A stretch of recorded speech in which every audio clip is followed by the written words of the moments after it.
almost as if it had been placed there by a giant hand. Although she can't make out what the object is, even how big it is, she's been digging all morning, and she doesn't think it will be much longer before she can reach it. She knows she should fetch someone, or at least tell Sheila, her best friend, who is the deputy on the dig. Alice is not a trained archaeologist, just a volunteer, spending some of her summer holiday doing something worthwhile. But it's her last full day on site, and she wants to prove herself. If she goes back down to the main camp now and admits she's onto something, everybody will want to be involved, and it will no longer be her discovery. In the days and weeks to come, Alice will look back to this moment. She will remember the quality of the light, the metallic taste of blood and dust in her mouth, and wonder at how different things might have been had she made the choice to go and not to stay, if she had played by the rules. She drains the last drop of water from the bottle and tosses it into her rucksack. For the next hour or so, as the sun climbs higher in the sky and the temperature rises, Alice carries on working. The only sounds are the scrape of metal on rock, the whine of insects, and the occasional buzz of a light aircraft in the distance. She can feel beads of sweat on her upper lip and between her breasts, but she keeps going until finally the gap underneath the boulder is big enough for her to slide in her hand. Alice kneels down on the ground and leans her cheek and shoulder against the rock for support. Then, with a flutter of excitement, she pushes her fingers deep into the dark, blind earth. Straight away she knows her instincts are right and that she's got something worth finding. It is smooth and slimy to the touch, metal, not stone. Grasping it firmly and telling herself not to expect too much, slowly, she eases the object out into the light. The earth seems to shudder, reluctant to give up its treasure. The rich, cloying smell of wet soil fills her nose and throat, although she barely notices. She's already lost in the past, captivated by the piece of history she cradles in the palms of her hands. It is a heavy, round buckle, speckled black and green with age and from its long burial. Alice rubs at it with her fingers and smiles as the silver and copper detail starts to reveal itself underneath the dirt. At first glance it looks to be medieval, too, the sort of buckle used to fasten a cloak or robe. She's seen something like it before. She knows the danger of jumping to conclusions or of being seduced by first impressions, yet she can't resist imagining its owner, long dead now, who might have walked these paths, a stranger whose story she has yet to learn. The connection is so strong, and Alice is so absorbed, that she doesn't notice the boulder shifting on its base.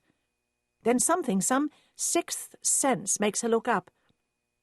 For a split second the world seems to hang suspended, out of space, out of time. She is mesmerized by the ancient slab of stone as it sways and tilts and then, gracefully, begins to fall toward her. At the very last moment the light fractures, the spell is broken. Alice throws herself out of the way, half tumbling, half slithering sideways, just in time to avoid being crushed. The boulder hits the ground with a dull thud, sending up a cloud of pale brown dust, then rolls over and over as if in slow motion until it comes to rest farther down the mountain. Alice clutches desperately at the bushes and scrub to stop herself slipping any farther. For a moment she lies sprawled in the dirt, dizzy and disoriented. As it sinks in how very close she came to being crushed, she turns cold. Too close for comfort, she thinks. She takes a deep breath, waits for the world to stop spinning. Gradually the pounding in her head dies away, the sickness in her stomach settles and everything starts to return to normal, enough for her to sit up and take stock. Her knees are grazed and streaked with blood, and she's knocked her wrist where she landed awkwardly, still clutching the buckle in her hand to protect it. But basically she's escaped with no more than a few cuts and bruises. "I'm not hurt."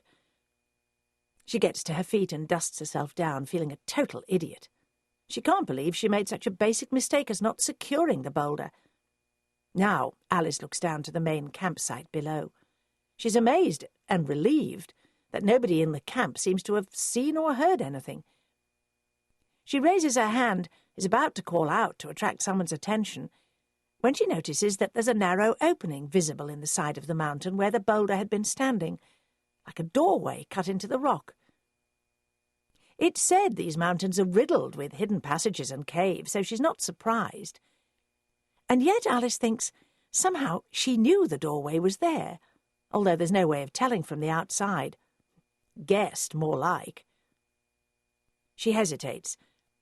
Alice knows she should get somebody to come with her. It's stupid, possibly even dangerous to go in on her own without any sort of backup. She knows all the things that can go wrong. But she shouldn't have been up here working on her own anyway. Sheila doesn't know. And besides, something is drawing her in.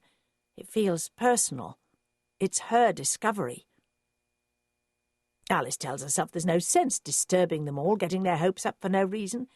If there is anything worth investigating, she'll tell someone then. She won't do anything. She just wants to look. I'll only be a minute. She climbs back up. There is a deep depression in the ground at the mouth of the cave where the stone had stood guard. The damp earth is alive with a frantic writhing of worms and beetles, exposed suddenly to the light and heat after so long. Her cap lies on the ground where it fell. Her trowel is there too, just where she left it. Alice peers into the darkness. The opening is no more than 1.5 meters high and about 1 meter wide, and the edges are irregular and rough. It seems to be natural rather than man-made, although when she runs her fingers up and down the rock, she finds curiously smooth patches where the boulder rested. Slowly her eyes become accustomed to the gloom. Velvet black gives way to charcoal grey, and she sees that she's looking into a long, narrow tunnel.